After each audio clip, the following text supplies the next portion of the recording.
In this video, I'll show you how to hide 3D printing layer lines using software during the pre-processing phase. We'll start with design and slicer tricks, including how to tune fuzzy skin settings to achieve sandblasted-like finish. Then, I'll test and demonstrate tools that allow you to apply almost any texture to your STL files to hide and distract from layer lines. Welcome to the second part of my series on how to make 3D prints look like they're not 3D printed. Let's get right into it here at JanTec Engineering. Thanks to Prusa Research for sponsoring my studio and providing the printers and filaments that make all these tests and videos possible. In my previous video about chemicals moving, I explained why and when surfaces appear rough and uneven. While chemical vapor smoothing is a post-processing method to hide layer lines and make surfaces smooth, there are also various pre-processing ways to hide or distract from layer lines. This is a very interesting approach because post-processing, like chemical smoothing or sanding, has to be done for each and every object. Pre-processing, on the other hand, usually only has to be done once. Let's say you're doing a production. Once your settings are tuned in, there's no extra time involved, yet you get better results basically for free. When slicing a model for 3D printing, there are different ways to make layer lines less visible. But first, we need to understand how slicing actually works so we know where uneven surfaces come from. As the name suggests, our 3D model gets sliced into 2D planes. After each of these planes is printed, the printer moves the Z-axis by the Z layer height to lay the next one on top. This creates a visible seam on the outer surface. We can visualize its position by clicking on Seams in the slicer preview. As we slice our model into discrete planes, we get the typical stair-stepping effect, which is especially noticeable on shallow angles or steep slopes, like the top of a sphere. Lastly, there are microscopic gaps between layers, VFAs, cooling issues, and layer timing. One of the easiest solutions is to lower the layer height. It does make the gap smaller, but comes with a huge increase in print time. That's why it's better to use variable layer height. In PrusaSlicer, you can find this in the top toolbar once your model is selected. Instead of a uniform layer height, this tool allows you to paint detail exactly where you need it. I usually start with the Adaptive button. It uses a clever algorithm to detect curves and slopes, automatically lowering the layer height to its minimum in those areas to minimize the stair-stepping effect. You can play around with different base profile layer heights and settings. I got some very nice results on spherical objects without doubling the print time. Then there's the Z seam. You can use orientation to your advantage. By setting the seam position to rear in your slicer, you can force the printer to place the start points at the back of the print bed, allowing you to hide the seam on the side of the part that won't be visible in the final assembly.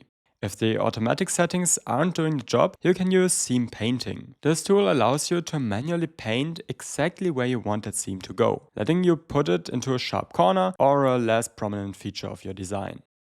If your geometry allows for it, you should also consider vase mode printing. If you design your part specifically for a single continuous extrusion, you eliminate the Z-seam entirely, resulting in a much cleaner, more professional surface. It's not limited to vases. I've seen people making drawers, holders, and even RC airplane wings using vase mode. Lastly, there are more advanced topics like layer time, cooling, and VFAs. Prusa released a deep dive article on this, introducing consistent surface logic, which prioritizes slowing down infill rather than outer perimeters to maintain a perfectly uniform gloss. I highly recommend checking out that article, the link is in the video description. To use this in PrusaSlicer, make sure you're using the latest version to access the consistent surface function under filament settings. Another interesting slicer setting is fuzzy skin. I've got to be fully honest here, when I first saw it with its release in PrusaSlicer 2.4 back in 2021, I didn't really like it. In my mind, it was just for toys like teddy bears or niche applications like adding a grip to a handle. But lately, I've seen people fine-tuning these settings for technical parts, and that's what got me interested. If fuzzy skin is dialed in correctly, it can make prints look like powder-coated, sandblasted, SLS printed, whatever you want to call it. There are two parameters that define fuzzy skin in the slicer: thickness and point distance. It should be quite self-explanatory. Thickness defines how far the nozzle moves away from the original toolpath, and point distance how frequently this happens. With the preset values, you get that typical teddy bear look. I'd recommend some kind of calibration print to dial in these two parameters to your liking. I downloaded this fuzzy skin test from Printables. We can now use this to get a feeling for the numbers that define how our fuzzy skin comes out of the printer. I chose this Voron part as a first example. Using the calibration print, I chose 0.2mm for both thickness and point distance for outer surfaces only. The slicer preview looked nice, and so I hit print on my MK4S and black PLA. I think it turned out pretty nicely with that slightly rough surface. It reminds me of carbon fiber filled filaments and looks a bit like SLS printed. Keep in mind that it's made from non-filled, cheap, regular PLA. I think it's a good way to distract from layer lines and hide the seam. In combination with random seam position, it basically disappears. You can also brush fuzzy skin onto specific areas. Let's say you only have a specific wall visible on the outside of an assembly. Then you can just brush fuzzy skin onto that visible surface. For a personal project, I needed a 3D printed handle and used a modifier to add a grippy section to it. I dialed in the settings using the calibration print for the perfect texture, set it using a box modifier, and printed it on my Core 1 Plus in orange Prusamet PTG. What do you think about it, and do you use fuzzy skin? Let us know in the comments. Before we continue with how to add custom textures to your models using CAD and some clever online tools, I want to take a moment to talk about something every maker and engineer eventually runs into: data management. And a big thanks to UGREEN for sponsoring this segment. Between high-res STL files, project documentation, and video footage, my storage situation was getting, well, messy. That's why I was genuinely happy when UGREEN reached out about the newly launched DH2300 Network Attached Storage, or NAS for short. Think of this as your own fully private, local cloud with zero monthly fees. You own the hardware and you own the data. Setting it up was really straightforward and only took about 10 minutes. You simply install the hard drives. By the way, it supports up to 64 terabytes of storage, and then configure it to your liking. I decided to use NFC and a smartphone app, which made the setup incredibly easy. Everything is well documented, making it perfect for beginners like me. And just like that, I have my own local home cloud. Here are a few facts about the DH2300. It's got all the necessary security certifications, two-factor authentication, and RAID options to keep your data safe. It can also be used as a multimedia hub. It supports smooth 4K streaming across all your devices and has an AI album assistant that helps sort through thousands of photos automatically. If you're looking to get your digital workshop organized and are new to NAS, the DH2300 is the ideal must-have option to start with. And if you need even more capacity or advanced features, take a look at its big brother, the DH4300 Plus. The UGREEN NAS is available right now on Amazon and their official web store. I've put the links at the top of the description so you can check them out. Now let's get back to the video. The second way to hide layer lines is to use texture on the outer surfaces. We use them to distract from layer lines. Unlike fuzzy skin, which is generated by the slicer, textures can be applied in your design program or using external STL modifying tools. There are tools like the Formlabs texture engine or an Idea Maker add-on, but recently Stefan from CNC Kitchen released Bumpmesh, a free browser-based texturing tool. It uses grayscale images to add according texture by deforming the 3D model. I experimented with Bumpmesh over the past few weeks and achieved some nice results. The interface can be a bit overwhelming at first as there are a lot of settings, so I try to break it down for you.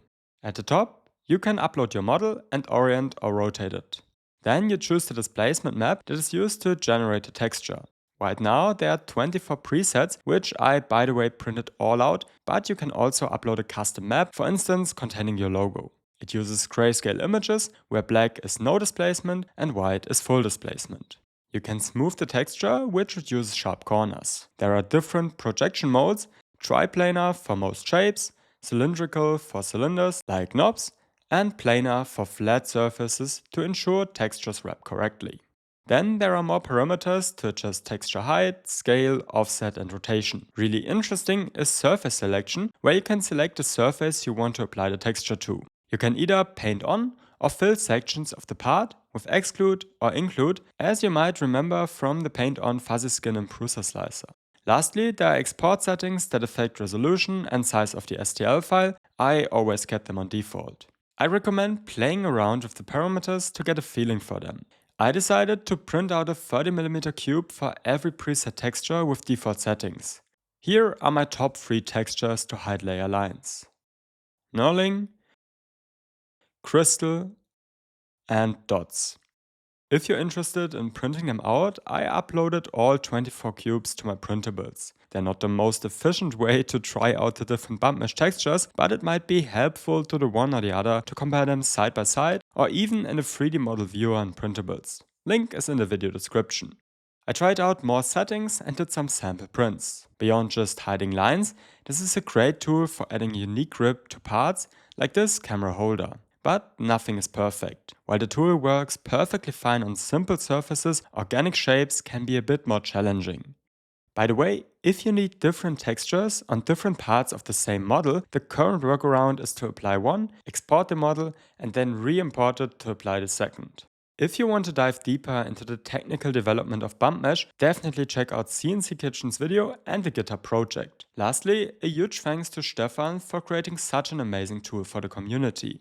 If you want to support his work, consider shopping at cnckitchen.store. Using my code JanTec5, you get 5% off and I receive a small commission, making it a win-win-win situation. While Bumpmesh is great, it does have its limits, especially when it comes to complex organic shapes or parts where you need precision control over where a texture starts and stops. That's when you need to move the texturing process directly into your design program. In Fusion 360, my CAD program of choice, there are a few ways to handle this. If you have the product design extension, there's a dedicated volumetric lattice and geometric pattern tool that can turn a simple surface into a complex 3D texture. But even in the standard version, you can use the emboss tool to wrap sketches around curves. I'll put a link to the Autodesk University tutorial down in the description. If you want to go even further, you have to look at Blender. Blender handles mesh differently than CAD, making it much more powerful for displacement. The standard workflow, as shown in this great tutorial by Jesse Adamczyk, involves subdividing your model into a fine grid and using a displacement modifier with grayscale height map. I don't use Blender actively, so I've linked some deep dive tutorials in the description that help me get a rough understanding of how it works in theory. I just didn't want to leave this method unmentioned. Comment if you've applied textures to 3D models using one of these methods. That's it with my pre-processing tricks. As I mentioned, this is the second part of my 3-part series on how to hide layer lines and make 3D prints look like they're not 3D printed. Make sure to be subscribed to not miss the third part about sanding and polishing for ultra smooth and glass-like prints. Also, let me and the community know about your tricks and experiences in the comments. As always, thanks to my channel members for your support and see you in the next video here at JanTec Engineering.